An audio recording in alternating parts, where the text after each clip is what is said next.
সন্তান নিব না বলে সংসারের আশায়, সন্তান নিব না বলে সুখী সংসারের আশায় যত পথ পন্থা অবলম্বন করা হয়েছে, এই শুক্রকীটকে বিচারের কাঠগড়াতে বলা হবে, বলো তো শুক্রকীট, তোমার পিতামাতা তোমাকে কেন নষ্ট করেছে? কোন অপরাধ করেছিলে তুমি? যেই বাচ্চাকে জীবিত মাটিতে পুঁতে দেওয়া হয়েছে, সেই বাচ্চাকে বিচারের কাঠগড়াতে জিজ্ঞাসা করা হবে, বলো তো বাচ্চা, তোমার পিতামাতা তোমাকে কোন অপরাধে মাটিতে পুঁতে দিয়েছে? এটা বাস্তব। এক সময় মানুষ তার মেয়েকে মাটিতে পুঁতে দিত।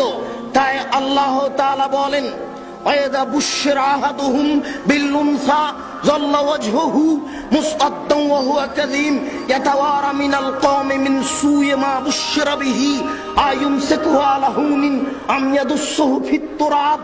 যেদিন পিতাকে বলা হতো তোমার মেয়ে সন্তান জন্ম নিয়েছে, বলার সাথে সাথে পিতার মুখখান কালো হয়ে যেত। সে চিন্তা করত কি করি। মানুষ সমাজে যেত না, লুকিয়ে থাকতো, লজ্জা করত যে মেয়ে যদি রেখে দিই অপমান সুনিশ্চিত, মেয়ে যদি রেখে দিই অপমান সুনিশ্চিত, বড় হবে বের হয়ে যাবে, আমাকে অপমান হতে হবে, অনেক ঝামেলা আমার উপরে চেপে আসবে। আর যদি মাটিতে পুঁতে দিই তাহলে বালাই চলে গেল। মানুষ মেয়েদেরকে মাটিতে পুঁতে দিত, মূল্যায়ন করত না। নারীদের দাম সেই কাল থেকেই মানুষে দেয়নি, মুসলমান দিয়েছে, আল্লাহর নবী দিয়েছেন। হিন্দুরা আজও নারীদের দাম দেয় না। হিন্দু মেয়েরা বিবাহের পরে পিতার জমি আজকেও পায় না।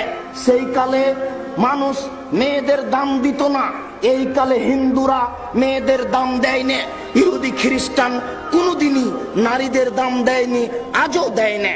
যদি কোনো ইহুদি মেয়ের, যদি কোনো খ্রিস্টান মেয়ের ঋতু হয়, তাহলে তার স্বামীরা বলে, ছি ছি ছি, তুমি পচে গেছো, তুমি বাড়ির পিছন দিকে থাকো, তুমি বিছনায় স্পর্শ করো না, তুমি পাতিল স্পর্শ করো না, তুমি প্লেট স্পর্শ করো না।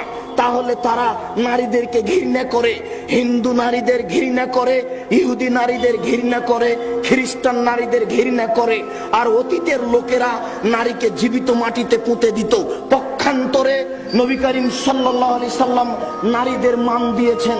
দেখুন, আয়েশা রাদিয়াল্লাহু তাআলা আনহা বলছেন যে আল্লাহর নবী আমার উরু, আমার রানের উপরে মাথা রেখে কোরআন তেলাওয়াত করছেন, তখন আমি ঋতুবতী। এই বাক্য আপনাকে আমি কি দিয়ে বুঝাই? ইহুদি খ্রিস্টান বলছে ঋতু হলে ও নাপাক হয়ে গেছে, ওকে বাড়ির বাইরে রেখে আসতে হবে, ও পচে গেছে, ও নষ্ট হয়ে গেছে।